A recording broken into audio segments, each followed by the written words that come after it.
being the tiebreaker makes such a massive difference. All right, gentle friends, our teams have already got 45,000 secured and 275 club championship points. If they can make it through this best of 3 as the winners, they will more than double their prize money. Very interesting set of portals here as well. I just want to realize that, right? Treasure golems, radiant items, and overachievers. No matter what, we are going to be going into an accelerated pace of the game. And we've seen how much impact the Dragons and the Desperate Pleas of the world have had. But again, who knows, with the way people are able to maintain HP here, we could see the charm that costs a lot of HP and gives you a free star 5 because of welcome into the mix, which is going to show up sooner. Yeah, absolutely. Overachievers, of course, going to be allowing those late game charms to appear earlier in the game, and that can make all the difference. I mean, get ready for the Dragons, more Desperate Pleas, more fun, as you said. And if it comes through that we get that win-out condition, maybe it'll happen. And speaking of Dragons, right, the one set where K3 Soldier really rose above that influencer mode was in the Dragon Lands, right? So that is just a fun little point to kind of tie it all together here as well. Soju, one of the players that we are all looking out for.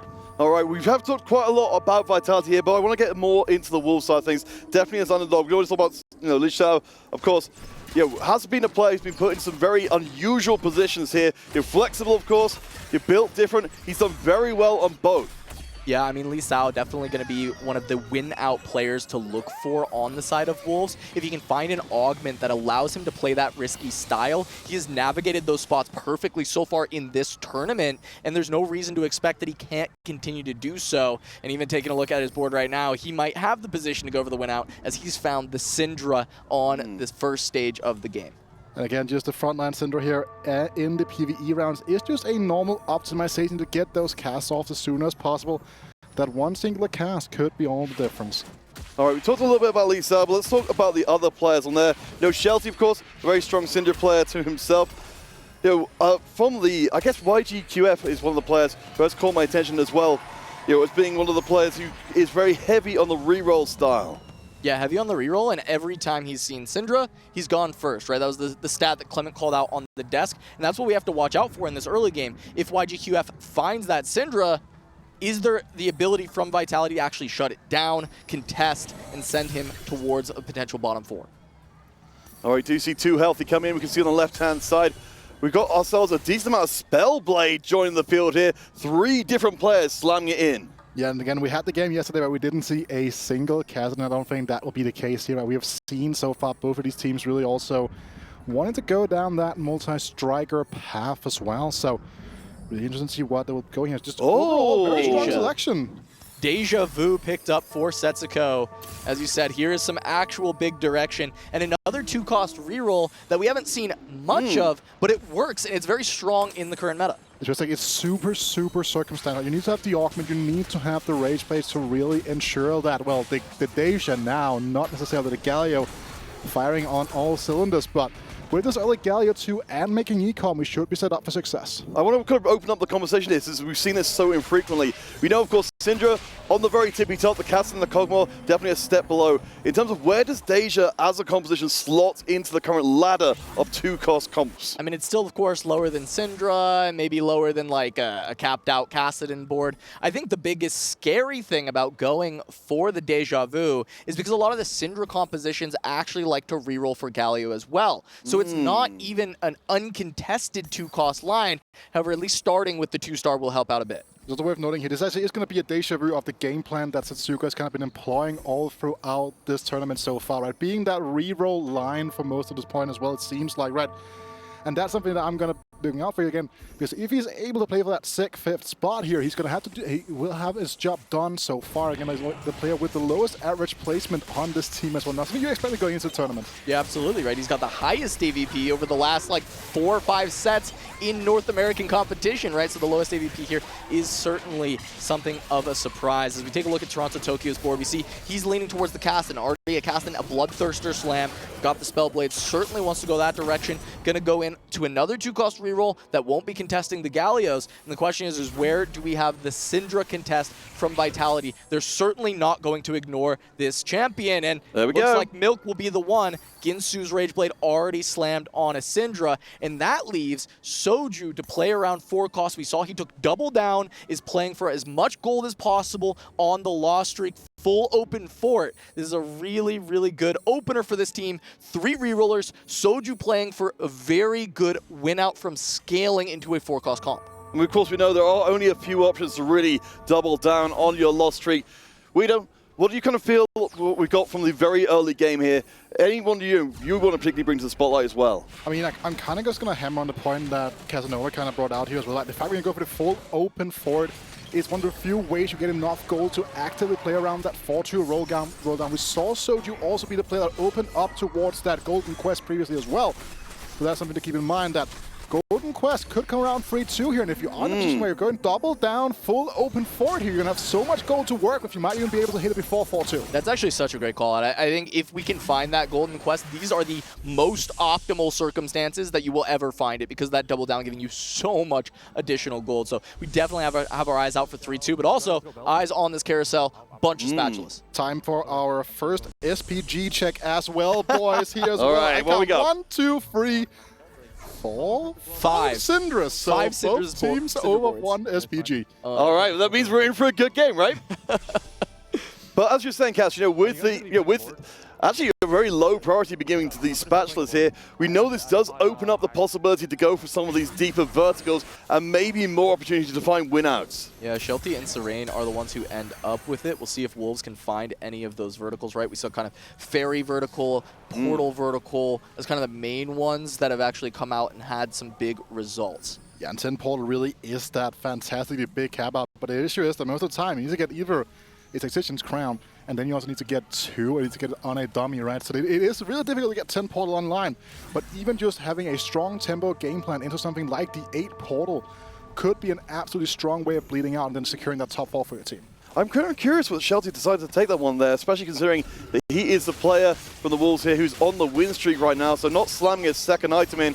Will go up against Setsuko and the Deja board. As you guys mentioned, it will be very strong later on, but for now, Shelty's looking real good, even without using all of his components. Yeah, and Setsuko actually not able to find a bow, even though he was on the first pick on the carousel. I think that's going to hurt quite a bit. We were mentioning that Rage Blade being so important, so gonna have to wait kind of until either Krug's dropping a bow and getting fortunate there, or the stage 3 carousel, which certainly increases that amount of losses Setsuko will have to take.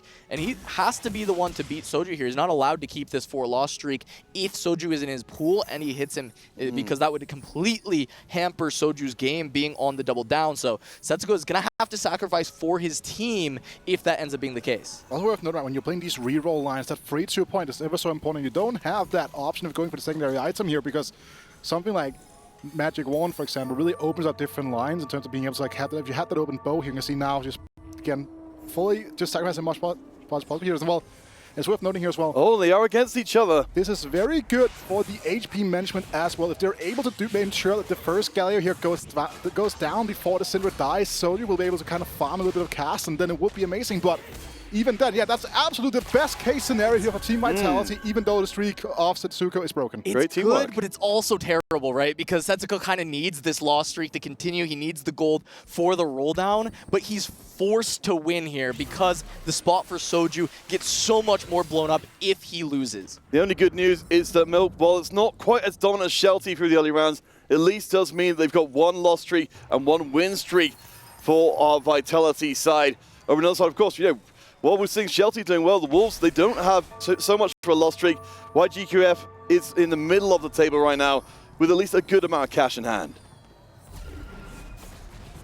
Here we go, resetting to the Krugs, see what can get picked up. I do want to see if we can spot, let's go pick up a bow here, because that kind of fixes a little bit of the issues that were caused in this game. But outside of that, we definitely need some check-ins on the Wolves boards. I know we've seen kind of the spots for Vitality. We know we have these 3 rerolls. We have 1 person pushing for those 4 costs.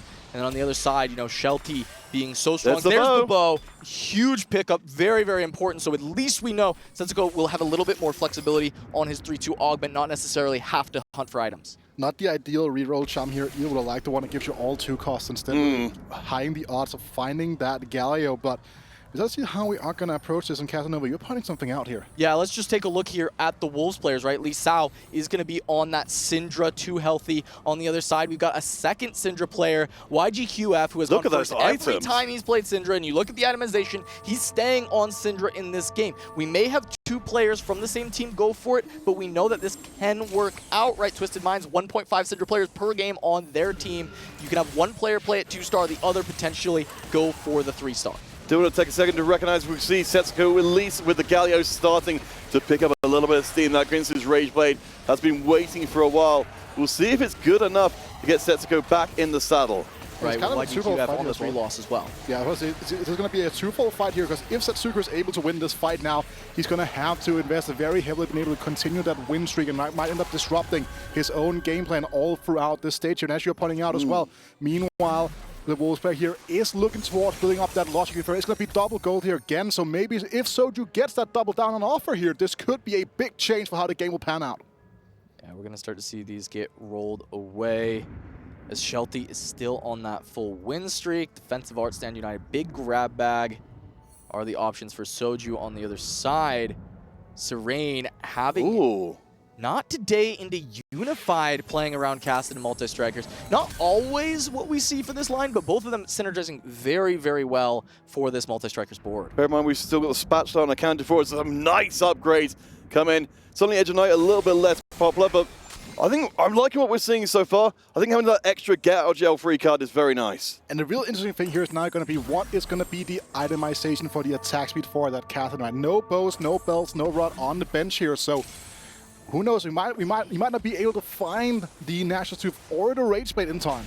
Do want to take note here that the Soju has now broken his loss streak. So now if he's going to make the most of doubling down, he's going to need to do it by getting the wins. Well, he's gone to 7 on 3-2 and rolled a bit, found a Syndra 2 and a Wukong for the front line. So I do feel like he would be able to win a lot of fights. However, on the other side, Serene having this just very strong combat augment combination with the Casting 2 is just too much. It's one of the massive key succession things for these reroll competitions. If you're able to get towards a stable point without having to invest into these econ augments and end up going with double combat power, you are going to be in such a strong position here. And again, Kazan 2, we've seen how much work this unit's been able to do all throughout the weekend. And here we see one of those Crown Guard slams, corner Cassidans we've been talking so much about as well as one of the day 1 optimizations that kind of we didn't see a lot of yesterday or in day 2. But a real big thing to keep in mind as well. Yeah, you had mentioned the no attack speed item on the other Cassidon board, but this is another Not Today board, and they're just saying, Toronto's saying, you know what? Not today's enough attack speed. I don't need more attack speed on the Cassidon. We'll get it done with just this and use Spellblade, Crown Guard, have a little bit more burst. Also worth noting right here, Slam the Morello onto the Ash here, playing full-on tempo. No components barred here. Knows he has enough damage as well coming through with that Spellblade. Just need to ensure the uptime. Yeah, Toronto certainly is in a good position to start moving ahead in the early part of this game as one of the front runners for Vitality. The unusual item setup. Seems like it's working so well so far. We can see Syndra is going to have trouble punching through. Edge of Night proccing means that we get the reset, and the Cassidon just walk through the board. Yeah, I mean, we're seeing the early game Cassidons with Not Today, the combat augments on both sides, right? Being able to handle the Syndras, of course. I mean, we're looking at the other side, and Martyr is like one of the combat augs. It's only level 6. It's not getting a ton of value versus what Toronto Tokyo has to offer. So we'll see that start to flip later on in the game, potentially. Stage 3 Carousel here. Rise with a bow on offer, immediately taken away by Lee Sao here, but no karma. And also nothing else here again. We've seen Fiora really be a big part here. We've seen Rakan be a big part of these capped out boards all throughout the weekend, but this time around, not a priority pickup. Yeah, and specifically, there's only one bow and no tears, and a lot of players angling towards Syndra. However, a lot of them already kind of had the itemization, so it probably won't hurt too bad. I think the big one that was a great pickup here, Soju, sword on Fiora. He was playing into the kind of these flexible 4-cost lines a couple of times. We saw him playing around a Fiora Callista flex. This time he's got AP items on a Syndra. Now he's found a Fiora with a sword to start itemizing. We may see kind of that Karma Fiora setup. Some of that Preservers and Warrior flex that we might see out of Soju later on in this game. Yeah, no, absolutely. Soju's been playing a different composition nearly every game. I think it's a very good illustration of how there is more to him than first appears. Worth noting is that we're talking about the key factor of the items on this Dacia board, right? Ooh. And Setsuko's secondary augment here has been that Pandora's items here, so we'll now be able to just get best in slot on every single unit that he wants. And he's finding 7 Gallios Wow. before the rest of the lobby has really put together a ton of them. One of the advantages is even though there's a lot of Syndra players in the lobby, he knows that his teammates can kind of avoid the Gallios and let him get there. And when he looks at the rest of the Wolves players, they don't have a ton yet. As worth noting right now when he is running that double Gallio setup, it's only the strongest Gallio that gets the effect from the augment, so that other Gallio without the item still provides that strong disruption we know from the Gallio in the front lines for the likes of that center board normally. I was kind of curious to see how these end of rounds will play out here, but something with double Gwynsues, we're building up a good head of steam. Setsuko has spent quite a lot of money to get to this point, but he's very close to taking up Lushao, though. You called it before, Cass.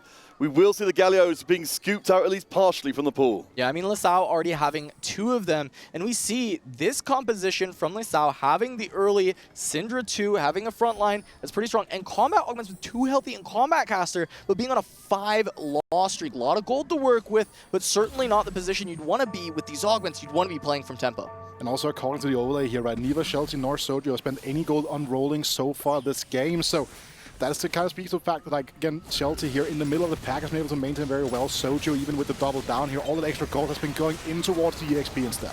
Yeah, and that spatula did go towards a portal emblem, so we'll have to be watching towards Shelty for whether he goes up to 8 portal, or if we see an out on 4-2 from some kind of augment that allows him to reach potentially towards 10. Now, I want to take a sort of temperature check on Portal, on the Portal line in the tournament overall. Certainly coming into this one, it wasn't one which was front running on top of our radars, but of course Fnatic showed us what Rise could be capable of. Didn't quite work out. Wheater, are you high on the trait in general? I think it's a composition that becomes a lot better once you have that emblem, because then you can start flexing some of those traits that normally are like very peripheral and very difficult to get in unless you get towards that level 8, level 9, level 10 aspect of it, right? You're able to make like Portal Calm if you really need to, get the encounters in there, get some extra skulls in the mix here. Having just access to even a single emblem just frees up so much of the real estate on the board. We look at Shelty and Soju. You called out neither of them have spent gold on rolls, but they're step in step. 67 HP each, both on a current streak. Both of them just 10 gold separating each other. Level 7, looking to push to that fast 8 and start to roll for the forecast. Both of them playing around the forecast for their team, but there's a lot of reroll left in the lobby. Looking at the lobby overall, we can see it's a pretty even split between our teams. We're dancing hand in hand up and down the table for Wolves and Vitality. Nobody taking the big step forward. Of course, Serene has that big win streak, so perhaps that could change soon. Yeah, and for these 4-2 augments here will be incredibly important. Also worth noting, right, with the overachievers being the portal here, Casanova, this is about stage 4 where it becomes to become super, super impactful.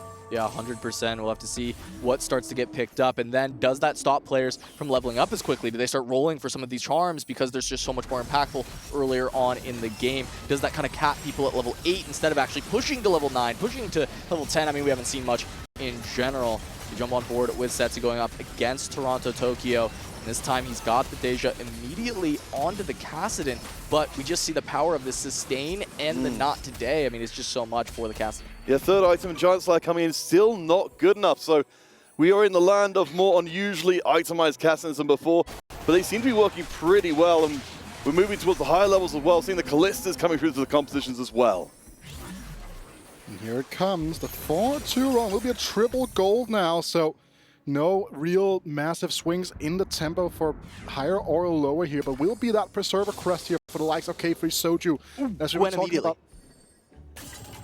And we've got, yeah, that's looking real good here. I mean, this is exactly what you were hoping for Soju, right? Yeah, I mean, look, he's trying to play the Warrior Preservers. He finds a Gwen. He immediately finds Fiora 2. He finds a Karma. I mean, this is everything that you want to start things out. The Preserver +1 is just going to help elevate this board even further. This is exactly where Soju wants to be. This has exactly been the comfort zone of the entire tournament for K3 Soju. Exactly right. These four cost flexible boards have been what he's really been actually making his name on in this tournament so far, as you're pointing out. And one of the reasons why he has been that all-star player for Team Vitality, though. However, it's still just a singular item Fiora at the moment. The Preserver on the Nasus here will obviously be absolutely huge, but again, once he goes level 9, he finds his Bat Queen for the Bat Chest King, and then we will start working towards that. Well, let's start talking about here, because Preserver Warrior has definitely been one of those compositions that has been putting out better performances. How does it match up into the Syndra, which we're seeing absolutely everywhere? You can find certain positioning to get the Fiora towards that backline, get on the Syndra, as you see here, nearly taking her out from the cast. If that's a 3-item Fiora, she might have just one-tapped this Syndra too. And that will just win you so many fights. Soju narrowly losing this one against YGQF. And I think that Soju just needs to find a couple more items for this Fiora, and then we have to watch his positioning in those late game fights. There's a little bit of a panic starting to kind of settle in here now when you're looking at the overall lobby situation, right? Because we're talking about how Setsuga found 7 Gallios for a while, but he's not hitting because on the bench, we do see 6 copies of Gallios chilling alongside that Kassadin free being found on the board as well. Serene trying to carry his team in this one, holding the Gallios away from Setsi, trying to send him to an 8th, finds the Kassadin and finds press the attack as the 4-2 augment to go with 2 combat augs already. You said hitting without any econ augs is a huge way to cap out the board. How about 3 combat augments, including the best in slot 1 and 4-2? This might be the best in slot setup, like bar maybe keepers, right? We're looking at this setup in general here. And also, again, this like really robbing in for Setsuga right now. He's looking over the field. Just sees all of his Gallios on your position spent alongside that Kassadin free. Oh boy, yeah, it's got to really hurt because, of course, Serene has got a ton of HP left. The idea of even taking him out of the game is just not going to happen. In fact, Setsuko is much more likely to go out of the game before Serene will. Yeah, it does seem like Setsi is going to free fall towards an 8th, which means we have to see a big performance from Soju, Toronto, Tokyo, and Milk. They need to be able to play for that first, try and get 3 members into that top 4 to guarantee the win, or even there, just get the first to make up for the 8th in the spot. And with Setsuga, with Soju, sorry, with having that open bow on the Fiora right now, that Chainless becomes his only option on this carousel. Needs to get that Titan's Resolve into the mix here, so providing even more survivability for the Fiora. And I feel like that's another real like contested point all throughout the weekend. What is actually the most useful items in Fiora? Because I know people are building her full-on assassin. Sometimes people are building her like just as a bruiser. And this time around, we see Soju going much more down the bruiser line. I don't hate it at all, considering we've got so much Preserver in the mix as well to try and keep Fiora around and on the field for a little bit longer. But as you're saying, Cass, it does feel such a high-risk proposition. You know, you're throwing her into the back of the opposing team. She could just get blown up.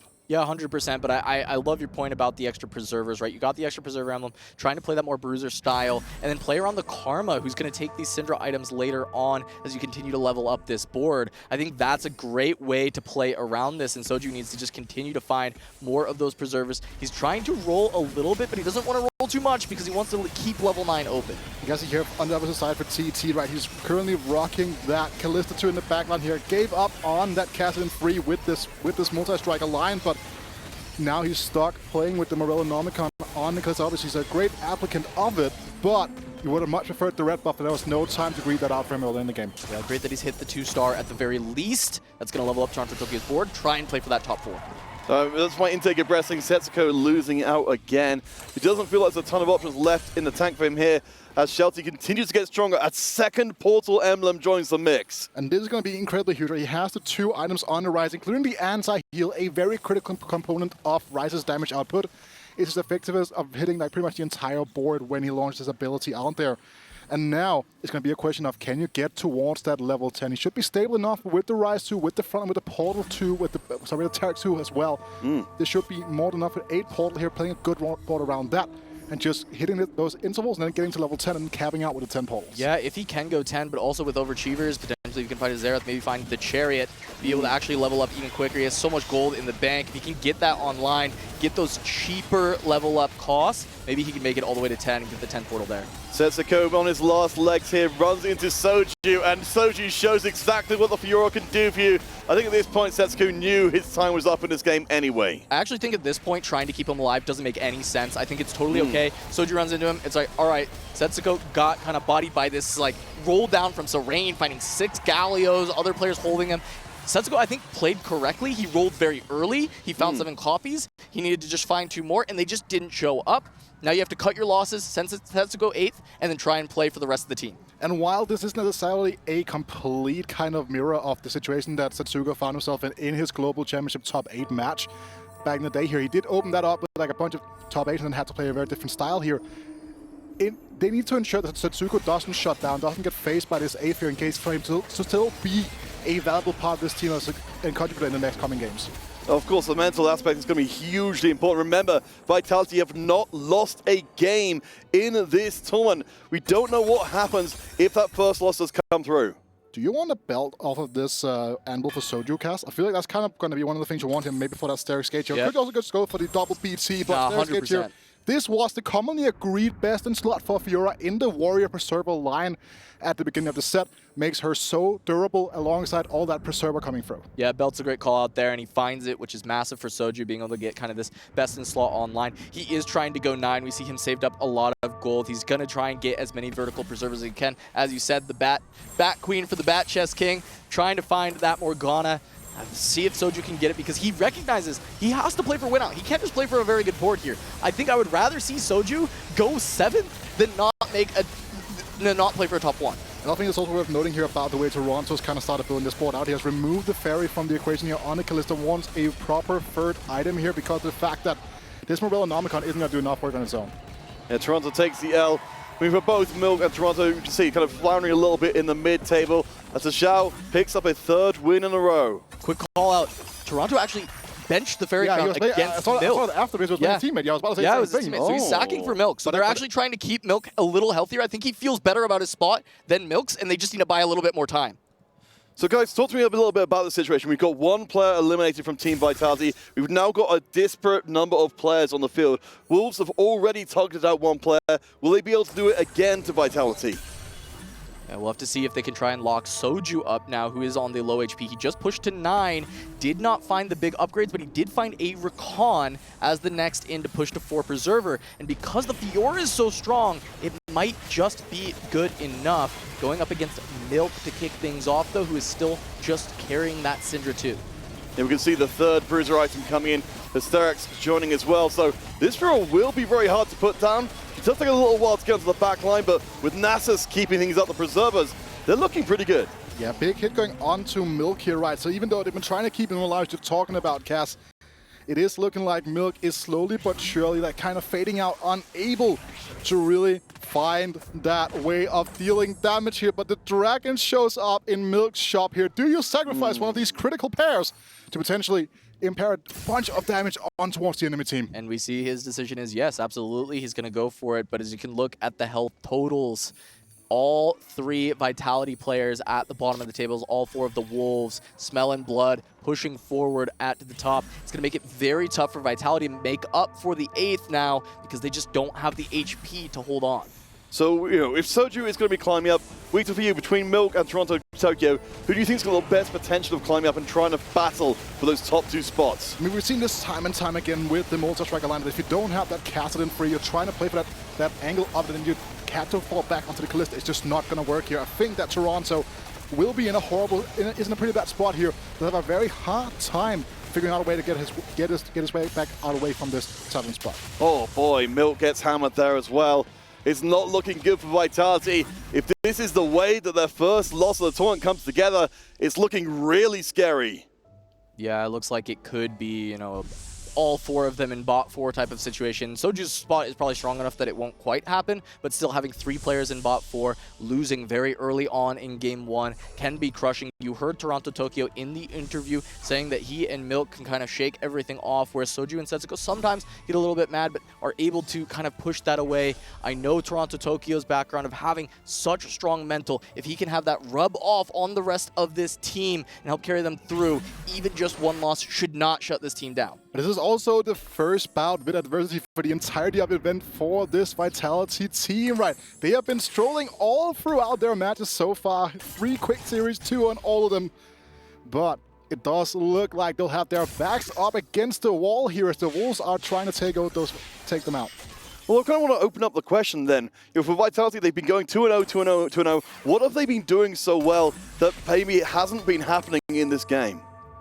I mean, one of the things is a lot of times they had kind of like 2 win-out players, 2 rerollers. This time they ended up kind of with 3 rerollers. It's not necessarily that that's wrong. I think a lot of the strategy in this game was sound, but just not finding the Galio hurts quite a bit. I actually don't know that there's much that they should change. I think they're still playing the game plan that has worked, and this time around they just could not find the pieces and put them together. It's a kind of an absurd situation as well, but the player that hits the 3-star reroll on the opposite side of the field is also holding on to 6 copies of your most important reroll so far in that game at the point, right? So it is going to be a double elimination here of the Vitality players if we saw that correctly.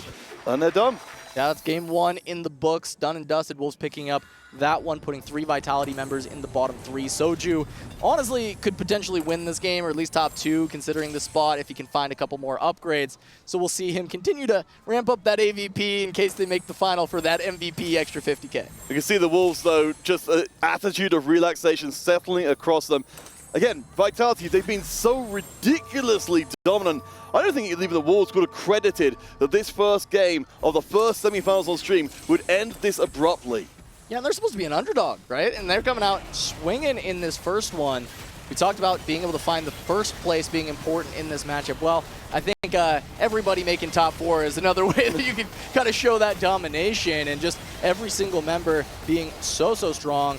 Finding the Syndra for YGQF. Maybe it won't be a first place again, but the comfort zone for this player. And at least Sao continuing to just be a rock for the team.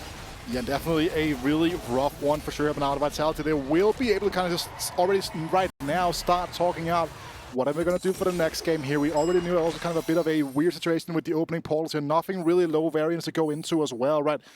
You end up giving up a lot of control when you go into something like the Overachievers as well. So that's something to keep in mind here. And then, again, Soji here, he has to kind of just play out the game, trying to figure out what the best line of approach is. And even then, the longer he stays alive in the game, the more time the team will have to kind of start talking things out and think about the next game. No, true, absolutely. I mean, so if we're saying that from the Vitality side of things, you know, the same game plan is fine, just needs to be pulled together a little bit better. From the Wolves side of things instead, you know, what is it that's caused them to have such a great game 1? I mean, you know, you don't want to say something is just high roll because they played the whole entire game so incredibly well, right? But you know, looking for these reroll spots and finding that success is so good. We see in this game, Kassadin 3 coming through the full streak, hitting your opponents really hard, being able to deny the Gallios, very, very good. But also we're seeing the execution on the Syndra's line. You know, we were talking about that SPG coming through. The Wolves were playing it as well, right? They were playing a ton of Syndra, being able to use it really well, finding their components, and committing to just playing the tempo version, which I think is kind of the most successful way to play it. Don't rely on 3-star Syndra. Play around the 2-star, use it to find other creative boards, other different ways that you can play it with the Syndra and play for those top 4s. And I think Wolves executed that better than Vitality did in this game. We saw some more creative attempts from Vitality falling flat due to Wolves denying them. So I think Wolves sticking with that. Play around the Syndra if you find it. Don't have to get too cute with it. And I think, again, that's the big thing to keep in mind here is that don't necessarily try to go outside the box if you don't know it is going to work here, right? And again, they try to go out of the box with the likes of that Deja Vu coming through, but it just wasn't enough here in this game because of just the nature of this 4v4 format. It is so easy to just go on and full on target those hero augment players, especially when it's such a common unit like Galio, that as you can see, it's just present on so many different boards across the entirety of the game. Yeah, absolutely hurts. And I think that's always been one of the base parts of the 4v4, having 4 opponents who can focus in on you at any given time. I mean, we do at least get to take a little few bits and pieces towards the tail end of the game. 8 portal in place here. It felt like, you know, even if the early game hadn't gone as bad as it did for Vitality, they would have still struggled in this game. Oh, 100%. And even it's still 9 portal here, but again, they already know that they had that 10 portal player having the option as well in the game. So like there was a win-out player here for the Wolves already ready in case Lisa was able to kind of end up like not being able to cap out, right? So for Wolves here, they had everything coming up the right way, but again, what happens when things don't come together for the likes of this Wolves team? We've seen them face down that before plenty of times already in this series so far, but will they be able to do that in game number 2? In Vitality, they come back and they figure out how to approach this next game. Yeah, for sure. We'll have to see the bounce back, but Wolves definitely having a great strategy, right? As you said, win-out player. A lot of the successful teams in this have kind of been playing 1 or 2 win-out players, a little bit of reroll or tempo from the rest of the lobby. Shelty, of course, going to be your, you know, kind of saving grace. If he can make it to 10, he can win out with 10 portal, whereas you had Lee Sal on the reroll trying to just make sure that they're the main carry of the game and you just have this bailout. And the fact was, for Wolves, everyone found their conditions. Everyone was able to put it together. Everyone was able to make it work, and that's why we see kind of this, you know, 1 through 5 having 4 Wolves players and only 1 Vitality. All right, we'll see once round again. Lashao and Shelty just going to spar against each other here. We'll see if Soju survives through the round. Certainly some of the strong members here of the Wolves side just killing off a little bit of time. Again, if you dropped in late, we are in the semi-final stage a little bit later on. Of course, we'll be seeing Twisted Minds versus T1. At least in the first game of this best of 3, the Wolves will finish in the top 3. A dominating start here to the upper part of the playoffs. Yeah, 1, 2, 3, 5. Very good showing from Wolves to say, hey, Vitality, you might be the favorites in the tournament, but you cannot count out the pack. Wolves coming through big. We're going to see 10 Portal winning again, most likely here. The vertical being so incredibly strong, if you can find it. Only the second time I remember seeing level 10 happening, with Setsuko doing it yesterday. Most of the other 10 Portal games came from having a dummy or something of that nature to make it happen at level 9. Yeah, again, it just kind of shows like it's also like so fun watching 10 Portal just absolutely just like do anything on its own. If you have 10 Portal at night, it's like it just does like 8k damage by itself. You barely even need the unit to do anything on your board while it goes on. So just one of the highest caps here as well. Kind of watch this unfold. And again, normally it's so you're saying 1, 2, 3. This time it's the Wolves. Yeah, 100%. 1, 2, 3 for the Wolves. We look on the other side what Vitality kind of needs to do next time. I think the strategy overall fine, but maybe get a little less cute. Play a little bit more Syndra. See the deja vu, maybe skip it. Maybe it's just you can't go for that with how easy it is to just grief a single unit in this game mode. Try and look for the things that, hey, if it's 2-star, it's still strong enough. Also worth noting here going into the next game, the Wolves will be able to go for a much more flexible game plan as well on top of that. Like, they will be able to take some risk. And again, go for something crazy that we saw from Na'Vi in game number 1 yesterday with 1 Fortune and 100 Golden Quest, stuff like that here. Because if they lose one game, they have that one game banged already and then going into that ever so important game 3. Yeah, and we saw this happen in this game, right? Shelty taking a line going towards the 10 Portal as an option because recognizing, hey, if it works, we win, we're in the lead. If it doesn't work, well, we still have a game to fall back on. And that makes it doubly dangerous for Vitality. It would be an ignominious way to exit the competition after being completely undefeated up until this point. Remember, these teams fighting here for a place in the grand finals. Shelty and Zhao utterly relaxed at the tail end of the game. So Zhao will just get wiped out there, so Shelty can take the #1 spot. But with that, Vitality, they've got a big problem to deal with. They are under pressure, and they've taken their first loss of the entire competition. And I don't think any of us really expect that. Again, we've been very impressed with what we saw from Wolves, even in their first series. There was only some incredibly stuff with the Desperate Play stuff that really like ended up like having an impact on that series in total. So I'm super excited to see what the Wolves will come out to with in game number 2, but also like how will Vitality rebound? That is going to be the biggest question on everyone's minds right now. Yeah, and sometimes a more crushing defeat is easier to bounce back from because it didn't feel like you were so close and just missed it. You realized, hey, you know what? This game, throw it away. We go to the next one because everything went wrong. Let's see what happens if things just go even, or if they go good enough. And it is now that Toronto Tokyo has to show his worth as that mental rock of the team. All right, general friends, we head to break. When we return, we will see if Vitality's can manage it. The Dr. Suleiman Al Habib showdown will continue after the break.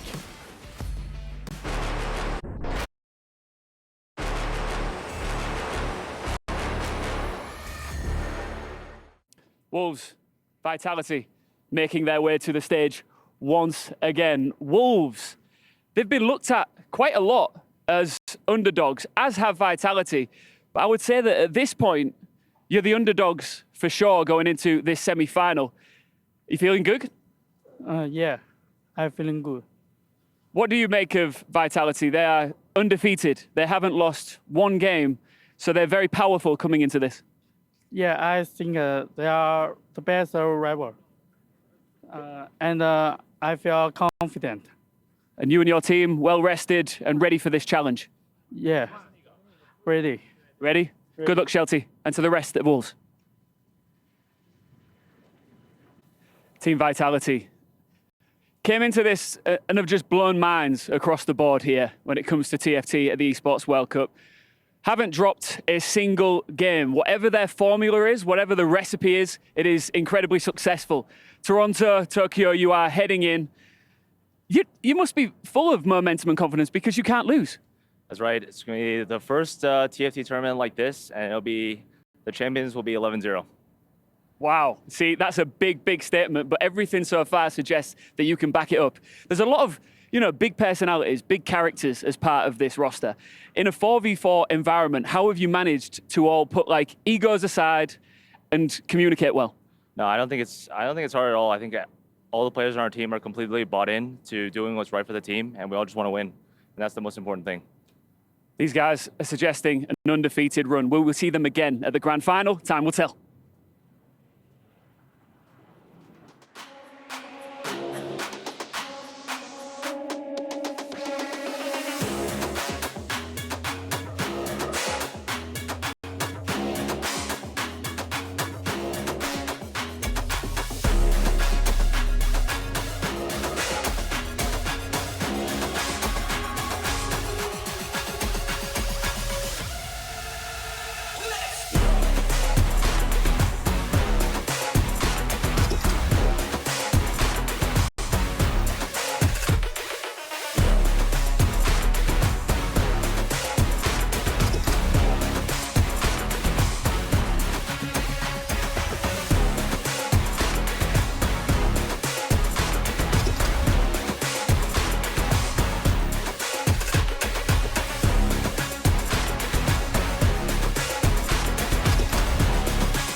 Welcome back, one and all, to the Esports World Cup presents Teamfight Tactics. We have just seen Vitality take the first loss of the entire event.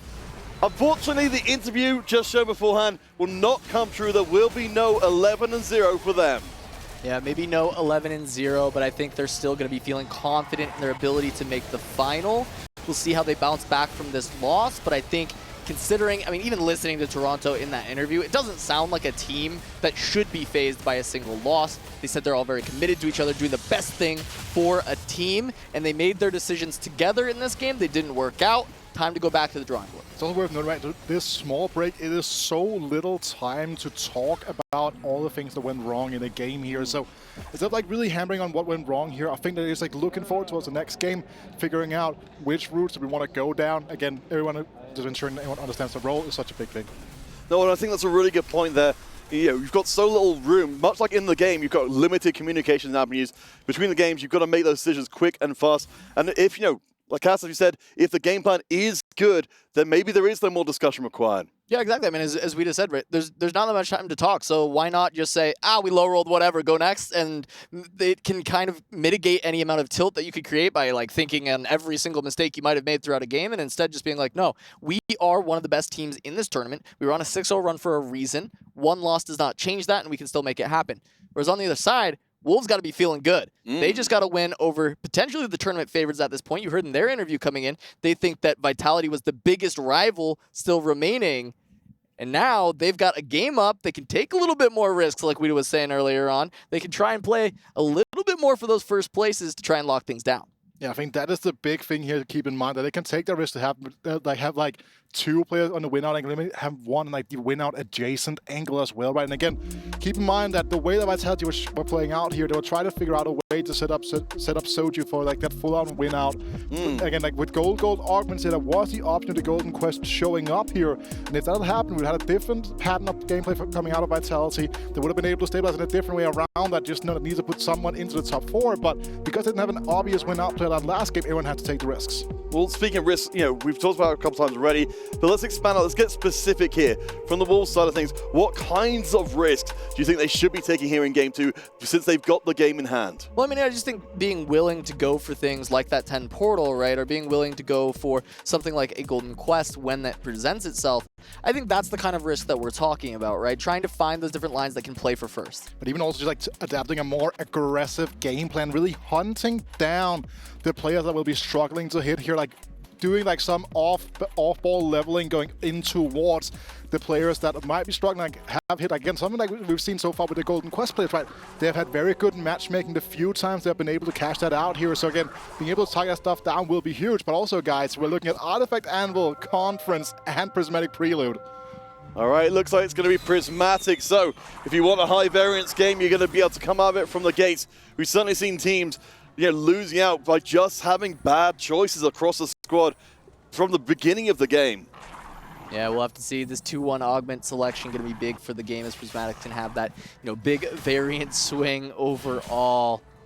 We'll have to see if any of these big changes come through. Prismatic Ticket being one that a lot of players are picking up, using it not only to hit the 2 costs, but also to grief the opposing rerollers. And I just think here to know as well, looking at the cameras here, you can look like how much more relaxed the look on the Wolves side of things. And we also just saw how relaxed Toronto Tokyo was compared to the rest of his teammates, right? So really interesting things to keep in mind here as we are going to be opening up in towards this game number 2. Well, I think that relaxation comes from being able to deny the reality that the Wolves came into, which is Vitality. Up until this point, you could legitimately say they are a team that can't be beat in the competition. Now you know that's definitely not true.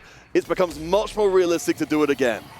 Interesting thing here as well, making great use of the gold opener, but Casanova holding on to the Warwick pair over some of the other options at play instead. Something that we don't see a lot of is the Warwick being used in the early game because of the awkwardness of Frost being a really awkward trait to fit into a board cohesively. Yeah, it's kind of unique that he's holding on to that. I mean, the only kind of out that we know of right now for Warwick is going to be around that corrupted Vamp Scepter, and this is going into a Prismatic lobby, so at best it's what, the Living Forge, getting like a bunch of different artifacts, and I mean, maybe you hit that one first and you can go for it. We also saw the Fnatic boys having a game where Weixin was forced to play around, and awkward dummy leading him in towards that way reroll line. And as we've been talking about so much here, with the current pool sizes, free cost rerolls are something that we do not expect here. That's also something that when you look over across the board here, we're looking at the team statistics. Like, there are not a ton of teams. The only team that has played a free cost line is Twisted Minds that played a Wukong Syndra game, so not even a full-on free cost reroll. Syndra line, yeah, of course. We've certainly got a chance to pick up the Syndra here, of course, with a Encounter crown. Wandering Trainer, I believe, has been offered to a couple of players that are willing to go a more risky route. You know, certainly 3 attached emblems, at least one of them is going to be good, right? Yeah, it's tough, right? Because getting the Syndra on 2-1 is so important. Setsi looking at this, but the Prismatic version a little bit worse because you're losing some of the kind of power economy into this Jeweled Gauntlet, which is not a very good item for Syndra. When you look at the deltas, you want just mana generation and attack speed. AP does not do nearly as well. It's actually also really unfortunate. You're looking at the spot here. Satsuko is really looking towards potentially a Kog'Maw reroll line, something he's been really championing for this team as well all week so far, which also kind of has led in towards his awkward placement because this Kog'Maw line is a line where very often you normally play around trying to get towards that like 5th, 6th place finish in this situation, this format, but will now get on towards a super powerful line here with the Syndra. Yeah, it's at least getting a good amount of time in the early rounds, thanks to a decently strong board. Of course, the Encounter emblem means that we'll be able to see Encounter 4 a little bit later on, but for the time being at least, it activates the minimal version of the trait and gets Setsuko a lot of time to get a lot of stacks. Yeah, getting the stacks important. The Rumble 2 being an anchor for that board, such a huge hit for the early stages of the game. And if Setsi can find a bunch of these stacks early, even though you have the JG, I mean, if you can get the board together, it's still good. It's still Syndra. It's just not as likely to cap out for that first place. Right, I think that's something that has really been one of the major adaptations over the past week or so, right, has been the fact that we've been moving away from those AP items you're talking about. Hence that JG, not necessarily a great item for the Syndra, but there are so many ways of getting that off in towards the later stage of the game with so many different charms giving you access to either full-on salvaging or reforgers and removers. I do want to bring Shelty into the conversation here because, of course, we talked about at the beginning of the game how much variance there'll be between the good and the bad augments coming out the Prismatic side. We've got the support golem in place, a huge amount of extra frontline there for him. He's level 5, 13 gold cast. He's so rich and pushing the tempo incredibly high. Yeah, that is massive, and that's going to make Setsi take a big hit after a win in the very first round. It's not going to be able to keep that streak. We briefly saw Lee Sao's board having Shimmer Scale. We were talking about ways to play for the first place. Shimmer Scale is one of those prismatics that can absolutely get you there with all that extra econ early on, and it was the Mogul's Mail, which I think is one of the more preferable versions just because it gives you that stable front line. Yeah, and again, keep in mind, he will be getting a Gambler's Blade further down the road as well. Once you have that economy in there, then it becomes a very powerful attack speed item in of its own, as long as it's above that 30 gold mark he's holding for right now. I really like this early board here, you know, with the Mogul's Mail from before, you know, actually having a strong enough board to maybe get this one procced and keep yourself actually win streaking as well as generating gold. Yeah, we briefly also saw the open fort from YGQF on the Prismatic ticket. Syndra has been the bread and butter for YGQF. That's exactly what you want to play from that Prismatic ticket angle. And we'll also potentially see him griefing the 2 costs of any other player trying to reroll in a line. That was something we saw yesterday as well from the Chinese team, from Falcon. We saw Here We Go being like the dedicated griefer on stage 2, on stage 3, very often going for those complete full-out open forts into a reroll line, and it ended up costing the Falcons the game because they opted to skip that golden quest, and they end up not having a win out play here. But also Serene with a very weak board here as well, also in a semi-open fort situation. That's something we saw last game from Vitality. When that loss streak gets broken by your own teammates, it does put you in a bit of turmoil. But of course, we've still got a very favorable situation for the Wolves here. They control both win streaks and both loss streaks right now, so they can, like we talked about before, Cass, make the choices as to which one they want to preserve. Yeah, I mean, this is a massive disadvantage for Vitality as far as economy is concerned, right? You've got the streaks fully controlled by all 4 members of the Wolves. However, this is not unbeatable. We saw Fnatic control this against Weibo, and Weibo actually found the win in the game where this did happen. So even though it is advantage Wolves in their early game, it doesn't mean that we count out Vitality yet. See here now, Chelsea picking up that Reforger as well here, getting rid of that Chain Vest immediately, trying to get an offensive component to go alongside of this glove here. Could have slammed that Steadfast Heart for even more tempo in the front line, opting against doing that, trying to go for an even higher cap. And we can see the open fort there, looking to gather the resources to make sure that Prismatic ticket will pay off longer term. Have a few bits and pieces in place for the time being, but very happy to keep that loss streak going. Going up against the big and mighty on the other side, which is going to be a lot of early tempo. We can see that is still on the loss streak. It's the two loss streakers against each other. Yeah, they're going to end up keeping the loss streak for the Prismatic ticket, which makes the most sense. So they are going to lose one of their streaks, not able to full streak into Krugs with everything, just as Vitality had to give one up earlier. It looks like the win streaks also having to stop each other. So no big advantages from the Wolves going into the neutrals round. Also worth noting here as well, right? This meant that all four matchups going on here were team matching, you see on the left side of the screen right now. So a big round here for the streak management of this series. And right now, it is only Wolves that have control of what could be two potential big streaks out of the game here. You have YGQF at the bottom on the loss streak, Shelter at the top, and top really continuing where he left off last game on that win streak. Yeah, very impressive. From the Vitality side of things, Toronto and Setsuko, they've got the beginnings of something there. And Soju, of course, took a loss streak before and is doing it so here again. Vitality definitely taking a backseat from the early game. We'll see if they can turn it around as we come towards stage 3. Milk also on the Prismatic ticket looking to fight for the Syndra. We have to look at Milk versus YGQF when we get towards 3-2, when we look towards these Prismatic ticket roll downs. Both of them actually similarly on pace when it comes to gold. Milk was able to catch up, both of them making 50. Vitality definitely taking a backseat from the early game. We'll see if they can turn it around as we come towards stage 3. Milk also on the Prismatic ticket looking to fight for the Syndra. We have to look at Milk versus YGQF when we get towards 3-2, when we look towards these Prismatic ticket roll downs. Both of them actually similarly on pace when it comes to gold. Milk was able to catch up, both of them making 50. And here we are going into the Krog round that you're talking about here. Soju currently starting to stack up a bit of Sheercraft as well. We saw him kind of have that in play last game when he was playing around the Warrior Preserver line. Just having as much power into that as possible opens up a few different lines, something like the Jinx reroll we haven't seen a lot of as well, but also haven't seen that great success. Well, Toronto, we haven't checked in directly for a little while, on a 4-round win streak with level up as well. If you're talking about players who can get a lot of value out of having a lot of gold in the bank, being able to push levels and get up to the very tippy top of what's possible, this feels very promising for Vitality. Yeah, this is another player who can look towards win out, right? If you're able to push to 8, find everything immediately, and then continue to push levels, it's a huge way that Toronto Tokyo can come out big for this team.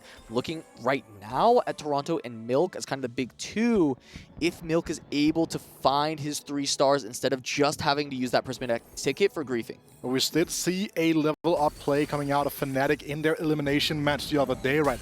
Did not look strong at all when they were eliminated here. Disha was unable to really find the route out of stage 2, stage 3.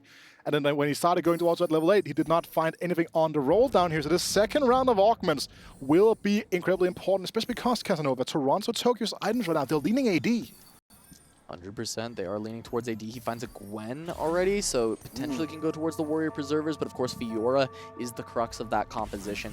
Jump on with Lee Sao, offered a Nasus, a couple of 4 costs here at level 6 to try and play with, but not having a full carry online, not having an early Syndra like we saw from him in the previous game. Yeah, the Gambler's play has just dropped through, so has at least the extra mana generation, but yes, has spent relatively aggressively, but the board is actually holding very well. The Vanguard's there, upper Vanguard 4, giving a lot of time. Yeah, also worth noting here, Milk, as we've been talking about, currently on a loss streak, opening up for this ever so important 3-2 roll down with that Prismatic ticket here.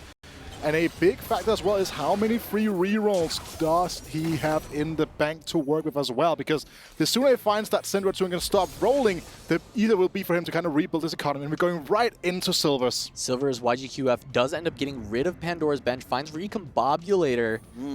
There's not going to be anything on the board to actually do, so this is going to be rolling for days. 9 free shop rerolls to go alongside the Prismatic ticket. It's just every reroll possible, just going to start sending it down alongside Milk. Yeah, and also it's worth noting, Milk hits Syndra 2 while he's over 50 goals and can stop rolling or decide to go deeper into tanks, trying to get closer to that Syndra free. But again, prioritizing the economy a little bit more here, at least trying to figure out the board state at hand at first. Yeah, he's he's got another one as well. Over on the left side, as you said, the multicasts are starting to come together as well. So Prismatic ticket versus Prismatic ticket. It certainly seems like Milk's done pretty well out of this one. Milk being able to look at YGQF and see that this is multi-strikers instead. 6 Cassidans, 1 duplicator. Milk also having a duplicator on his bench. Milk rolled a little bit deeper, didn't necessarily find significantly more than YGQF. YGQF, in fact, finding 6 copies of Kassadin, so we're going to have to keep our eyes on that multi-striker. All right, we'll see how it does. Shelty on the win streak up against Toronto Tokyo. They've both got streaks here. Of course, Shelty has not taken a loss so far in this game, much as we saw Vitality, who hadn't taken a loss in the tournament before the last game finished. This time round, Toronto will take control and get himself the win, pushing Shelty out of first. Very big one for the overall tempo of the game right now. Vitality in control of 2 streaks now. Wolves only in control of one. And as I say, that Milk actually turns around his loss streak into a win streak. He's able to push out from the bottom with that newfound Syndra too. And Toronto Tokyo keeps pushing at the top of the stand. You've been talking so much about, Cass. This could be absolutely perfection for Vitality. Yeah, 100% in Toronto Tokyo. I love pushing to 7 on the 3-2, recognizing that your opponent is in your pool with the win streak, but you have level up. This is your advantage. You can push that level a little bit quicker. And as we saw earlier in the game here as well, right? One of the players of Vitality had to go away from this Kog'Maw line. Meanwhile, K-Free Soju has stayed on with the Bird Treasures in towards that featherweights. A lot of item economy, as well as extra stats for those 2 important backline characters, Tristana and in the Kog'Maw. Yeah, we know the Kog'Maw definitely hasn't been performing in the stats overall, but I wanted to kind of bring that back into the conversation, Cass, particularly. We know, of course, not all 4 members of your team can get into the top 4 at any given game, or likely that to be the case. How important is it to have a player who's playing there for the 5th and 6th kind of position? Well, and that's been the Kog'Maw role pretty frequently. We've seen a lot of 8th places from Kog'Maw, but generally that's contested. And the other side is a Kog'Maw player finding like a 6th or a 5th, and that is such a big 5th or 6th that you can find. So really for Soju in this game, yes, he's been the star, he's been the ace for this team. He's playing he's the role player in this. He's playing the Kog'Maw. He's just looking for the highest placement he can get, trying to grief out any other 2-cost rerollers. And again, I like the fact you're highlighting the fact that now it's Soju's turn to be the role player, right? Just showcasing the versatility of this Vitality team. Just again, good spot recognition, having familiarity with all the lines and what they're supposed to be doing in that 4v4 format, Peter. But freeze Peddlers on the carousel. We know what this can mean long term, especially since we got, level up and the like in the mix to allow easier access to some of those big verticals. One of the spatulas gets left behind, but 2 get taken. So we've now got a new confounding factor for the game. That was a Kassadin free at the bottom of our screens as we can brought into focus here as well. One of the prismatic tickets really paying off here now. That 8 loss streak from YGQF here could be about to be turned around into a huge win streak instead. So the big difference with this Kassadin 3 versus the last one we've seen, 2 econ augments in this lobby so far for this pickup, only on 43 health instead of that full streak with 3 combat augs. It's also worth noting that in the prismatics here in Magic and Mayhem, there is not a lot of combat power in the prismatics at all, so it is not as much of an issue having that non-combat augment in the first here compared to a triple gold lobby, for example. Yeah, we can just see a few little bits and pieces, especially going from prismatic down to silver. We'll see what's coming up next for us as well. Toronto Tokyo maintaining the streak for Vitality. Is a little bit of hurt here. It looks like the front line's having actually a bit of trouble. It might actually be the drop here. Li Xiao carrying the win streak for the Wolves as Toronto drops his. Yeah, Toronto finally has to give his up to Milk, who has turned around that loss streak into a 3-win now. I think it's not necessarily the worst time for Toronto Tokyo to lose it. Of course, we'd love to just see him win forever, but at a certain point, right, finding ways for the rest of your teammates to claw back in, and I think Milk needs to win here after going on that loss streak. He needs to convert it into a win streak. So worth noting here, Toronto Tokyo wasn't above the 50 gold point, is above 40, so will relatively easily only miss out on like 1 gold in terms of like the economy aspect of it all so far, but definitely not ideal. Losing your streaks when you are above 50, generally speaking, doesn't hurt as much when you're trying to regain and recoup that economy. But for now, it should still be a good spot to be in for Vitality. Well, of course, remember Toronto Tokyo, the level up player, has definitely got a long-term game plan, so hopefully we'll be able to recover longer term himself. Li Xiao on a 5-round win streak. Of course, we can see the Syndra board with the Gambler's Blade is doing a lot of work. Also, the Tam Kench right in the center there, leaking gold out round after round. That's a massive amount of value. Yeah, the combination of the win streak here alongside just the gold coming through from the Shimmer Scale Armory, absolutely huge here as well. But another thing to talk about as well, Casnova, we've been talking so much about this level of game plan here, but Toronto Tokyo, level 8, 50 gold, level up in the bank here, will have a ton of time to figure out, do you want to sag a little bit to get towards the level 9 roll down there instead? Yeah, I mean, win streaking with level up is such a luxury to be in, right? Being able to actually use your HP as a resource and find those very, very big caps. So Toronto Tokyo still one of the players we're looking for to win out. Lee Sao also very rich. We see a lot of this coming off of a Tom Kench 2 on level 6. Such a big pickup to go with the Vanguards, and eventually found that Syndra 5 copies, potentially trying to roll it down, only still staying on level 6, but still denying Milk what he's looking for.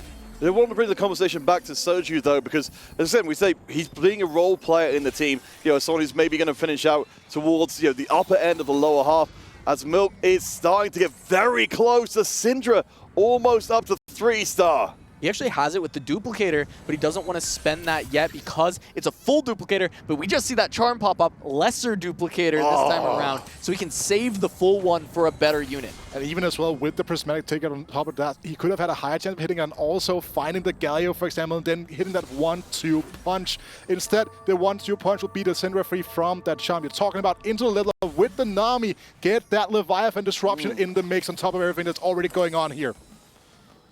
Milk now will also be able to threaten for potentially a first, because Mordekaiser 3 is a big win con for this Syndra composition, especially if you're able to get the Syndra 3, Mordekaiser 3 combination. And he's already on 5 copies with the Champion Duplicator and the Prismatic Ticket, something we'll have to continue to have our eyes on.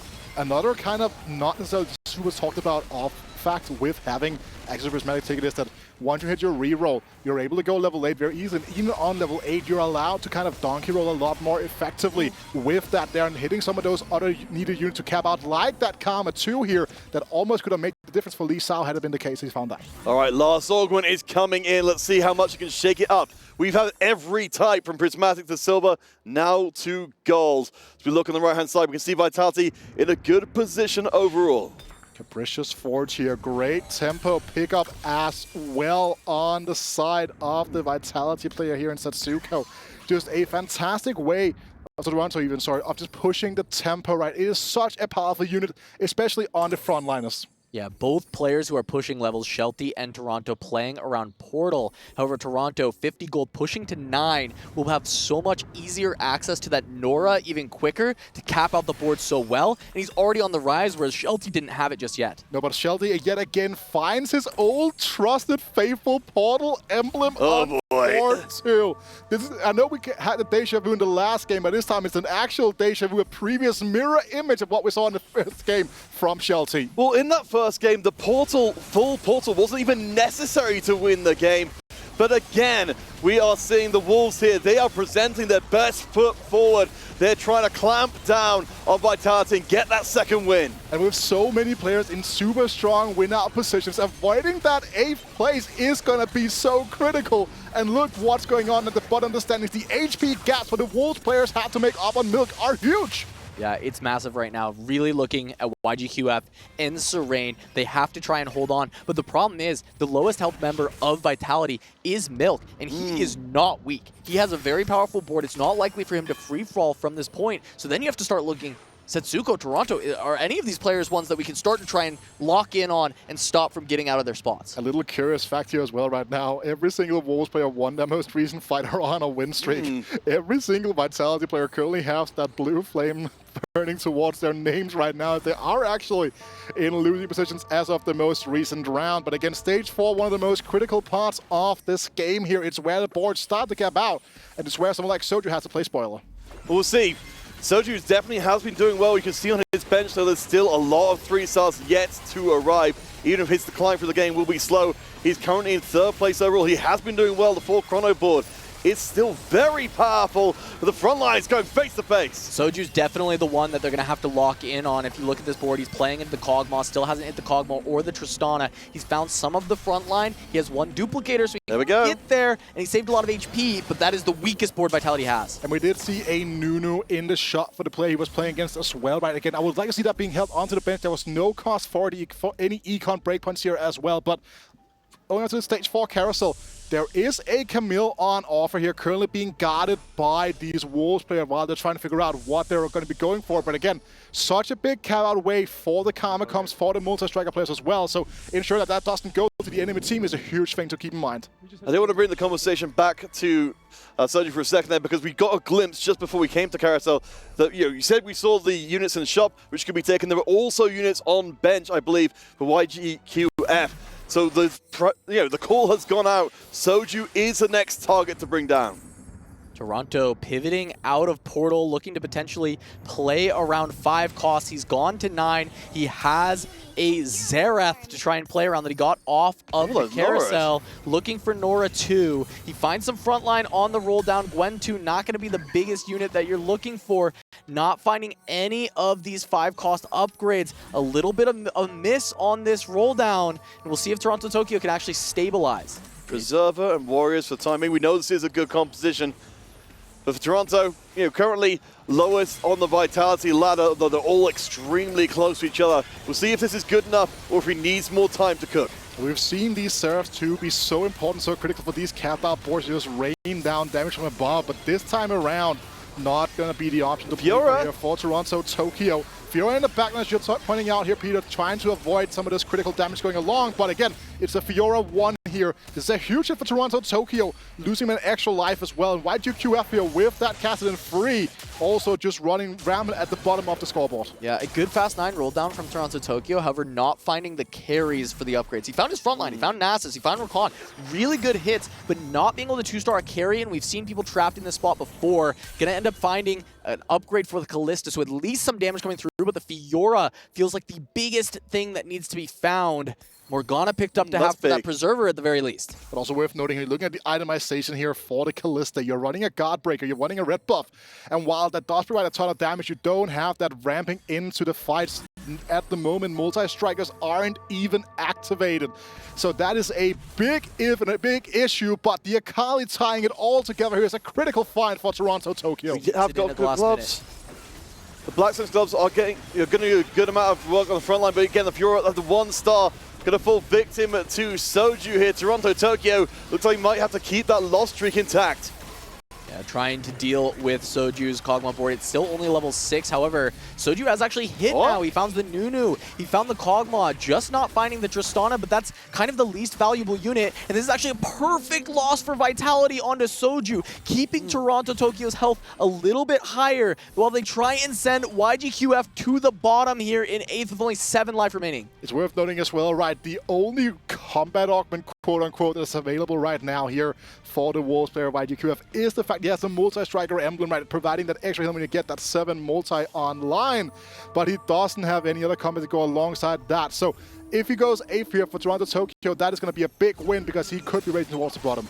Yeah, the 8th place seems to be on the cards for the Wolves, but we look towards the top of the table and we can see Lisao and Shelty are in very good positions, particularly Lisao. He's got a ridiculous amount of HP left in the tank. This is where it gets tough for Vitality because Toronto Tokyo was one of the players that was looking for a win out, and now his spot does not feel like it necessarily wins out unless he can find a ton of upgrades. So it kind of comes down to the shoulders of Milk. He's got 50 gold in the bank, level 7. Setzi as well, not having the full win out board ready, but a 2-star Morgana maybe he can start to lean on. It's worth noting, well, Shelty was doing all that work without the Rise even in the mix there. Finds that Rise pair, really gets that onto the board now, able to get the Scholar on and easily get even more output from the likes of that Zoe on the back as well here. So another transition coming out here from Toronto, refiguring that front line. Yeah, finding the upgrade onto the Fiora at the very least. Had to sell a couple of things to actually get there, losing out on the Nasus too that he had earlier, trying to actually kind of weaken the front line quite a bit to actually find these carries. The Fiora is standing though in the face of an enormous amount of aggression. She's just about healing too. Kalista isn't quite strong enough against the 3-star Syndra on the other side. We're taking the L's here, but we do have that elimination. Soju able to take out YGQF, the Kog'Maw, coming out big, dealing with the multi-strikers. Exactly, showing why we have seen such a big priority on this composition. It's such a good scrapper comp to kind of have in the mix. As long as you take someone else down with you, it doesn't matter if you don't make it to the top 4. And Soju has another target in the sights. Serene is going to be at 15 life, 64 gold in the bank. That's the next Wolf on the chopping block. Toronto Tokyo in danger as well as we look at Lisao. Still looking for Syndra 3 on 6 copies. Very strong Vanguard front line. But the cap of Milk is actually a little bit higher, right? 3-star Syndra already was pushing towards the 3-star Mordekaiser as well, and Milk might be able to get it done. I was wondering if we might see Vitality with a numbers advantage be able to find someone to pick on. This is an opportunity knocking here. Toronto on the right-hand side, though. The level up has been pushing through, but level 9 seems to be the limit. Keep your eye on that Fiora, who's right in the middle of the pack. It's going to be a tough one to survive through, but she does punch onto the back line.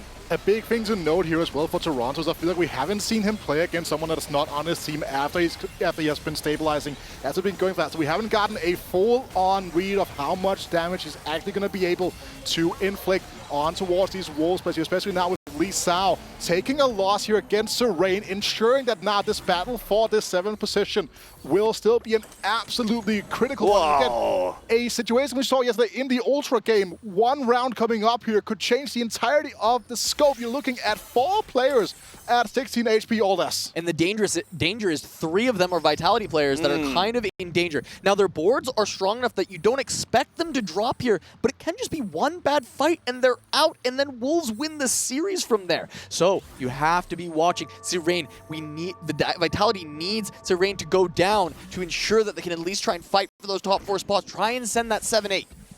Keep your eye on Toronto on the right-hand side of the screen. The Morgana 2 has recently come in. Blacksmith's Gloves again performing well, but so much is on that Fiora. Finding the correct targets, dancing through the fight, and not getting taken out early on. She is spending some time being CC'd, getting focused by the Syndra. Doesn't drop particularly quickly. I think this should be good enough to keep Toronto alive at least. Yeah, the Morgana just anchoring the front line, trying to hold on, having those capricious gloves from the Forge. The Blacksmith Gloves being so strong. Toronto Tokyo finds a win. Serene hits Shelty very hard. Nobody going down just yet as Setsi survives on 1 life. Woo! That is going to be huge here as well. But also another thing about the fight for Toronto, right? This Kalista was just unbothered for the entirety of the fight. The Leviathans were going on to different corner as well. So strong positioning game here coming out from Toronto Tokyo. And I do want to update the kind of situation we were talking about before when we had 2 of the Wolves dominating the top of the table. That's no longer the case. Milk has managed to punch into the top 2 on a win streak. We're starting to see some hopeful signs here for Vitality to draw the series even. Incredibly close game still. 2 members of Vitality at the bottom. Serene holding on, looking quite powerful. Setsuko is going to be on that single life remaining. Going to have to try and hold on for 1 more placement. Yeah, but important to note here as well was the fact he picked up a Spear of Shojin from the carousel here, either accelerating the damage of Nora or accelerating the disruption from that Nami. That should be a massive pickup here as well for him, but again, matchmaking will be so important. Milk also hitting that Mordekaiser 3, having the best opportunity to win out for Vitality, which is so massive to have. We'll see how it does against Lisa on the left-hand side of your screen. Setsuko, the only player we know for sure, will definitely get eliminated if he loses round, but you can see the front line is absolutely enormous. Double Talisman of Ascension on the Morgana for Toronto Tokyo. If they can actually pop, that should be a fight win. The problem is the Morgana is falling very fast. One more cast stays alive a little longer. She pops! She gets the cast off. Toronto Tokyo survives. Will be able to survive and deal tons of damage to Shelty.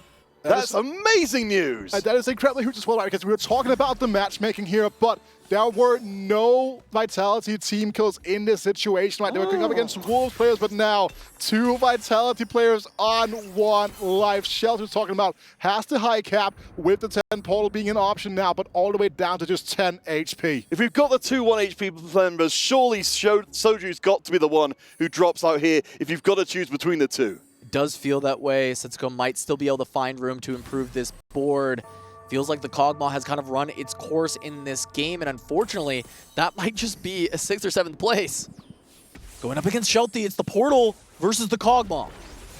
That is going to be incredibly hard to win. Soju's been doing absolutely valiant work, as you mentioned before, sacrificing his own game strength to make sure the team stays on top. Certainly adheres to what we've heard about him as a player from before. If he can just hold on, he's held on for a decent amount of time on the right-hand side. We're seeing if anyone else goes through. Wait, is Soju going to win the round? It's very close, the Rumble, but the Tristana gets taken out by a Golem. Just not able to get there against Shelty, and Setsuko goes down as well. 2 Vitality members falling. Toronto Tokyo They're done! also goes down. It's and over! The Wolves have taken out Vitality! Vitality. They've gone from undefeated to losing their semi-final 0-2. The Wolves strike and tear at the jugular. This one is over. I don't think anybody expected this result. Huge win here for the Chinese side. The ultimate underdogs going into the entire event takes down the NA super team of Vitality. Opening up now for a full-on Eastern TFT finals now. I mean, Casanova, does this just mean that China is just the best region in the world? I mean, it's insane. Usually they're contesting with the Americas for that title, but they always put the most teams in the top 8 of the championship. They have so much depth to the region that even the underdog team from CN, the Wolves, can bring themselves all the way to the finals of the EWC in such a close game here. Even though they put 3 players in the top 4, this came down to 1 or 2 rounds of combat. It was still very well played from Vitality, but yeah, the Wolves have absolutely shut up and shut off. Of course, we have got T1 go up against Twisted Minds as our second semi-finals. We don't know for sure it will be all Chinese, but right now, the Wolves, they're not just looking strong in this series, they're looking like strong contenders for the tournament. You can see the stress on the faces of Team Vitality, Toronto Tokyo. Taking this loss hard, this team felt like they were the favorites. They were playing so incredibly well, 6-0 in dominant fashion, never dropping the first place in any of their games coming into this series. They had so much confidence, so much skill, so much practice in this 4v4, and just not able to get it done here, not able to get it over the finish line, which has been the struggle for Soju, for Setsuko, for all of these players, is getting that final push. They've made it so far in Champs. Setsuko, top 8, couldn't get it over the line. So many of them making it so deep and not being able to find that win. It was always going to be 3 short games away, in this case 2 short games away from elimination. Here in the playoff stages, there are no second chances. Widom, from what you've seen from the Wolves so far, how confident are you for them in the finals against the potential of T1 or Twisted Minds? If we take the matchup against potential of T1, right? T1 really wrote the book on how so many teams have played this 4v4 format after facing them in scrims here, but the Wolves seems like they have perfected that playbook, just going all out in their most recent few series. We saw on the face of Toronto the struggles, but if you look just past, you can see a smile on Soju's face, and I think even with the disappointment of all of this, they're happy with how they played. They're proud of what they did, and they should be very proud of what they accomplished here at the EWC.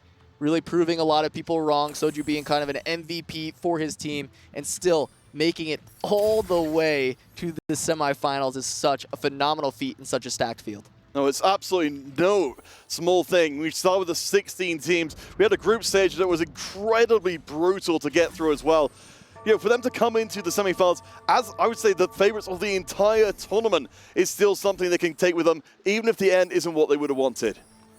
Big for Serene, the one who had to hold the line at 15 HP, the one keeping Wolves from potentially falling in that 7th, 8th, actually may have fully stabilized into finding a first in this game as we're watching this Karma and Nasus combo together and just create magic for this Wolves team. Many of them being able to have their hero story. Serene not being one of the players who has been the hero for many of the games. It's been Lee Sao, it's been Shelty, it's been YGQF when he gets Syndra. But this time, Serene being the one coming up big. I like how when the game is still for Melody, like they're still just ensuring that their team play is completely perfect here, right? Shelty picking up that desperate play and then ensuring that Serene's win streak stays intact. Stuff like, again, just like these small things, like they've been on top of these since the first series that they played at EWC, right? I think that this was a team that the second you saw them step onto the server, we were very surprised to see just how clean they were in their gameplay. But they proved us wrong time and time again, and now they find themselves in the grand finals. No, I think you're absolutely right. You can't let that slip, even when the guarantee of the victory is there. Certainly, they're going to be waiting through this second semi-final as well, knowing that their spot is secured, not knowing who their opponent is going to be for certain until the final bell rings. Still though, for Milk, He just gets to sit in here for the rest of the lobby just to try and retire from hit this point with dignity. There we go, Milk going up against Serene. Pretty much the winner of this fight should probably win the lobby at this point. Milk being able to put together that Syndra 3, Mordekaiser 3, playing the Prismatic ticket spot beautifully. Now it's just, can he defeat Serene and walk away, head held high with another first place for Vitality. It looks like he will be able to get there. Milk able to take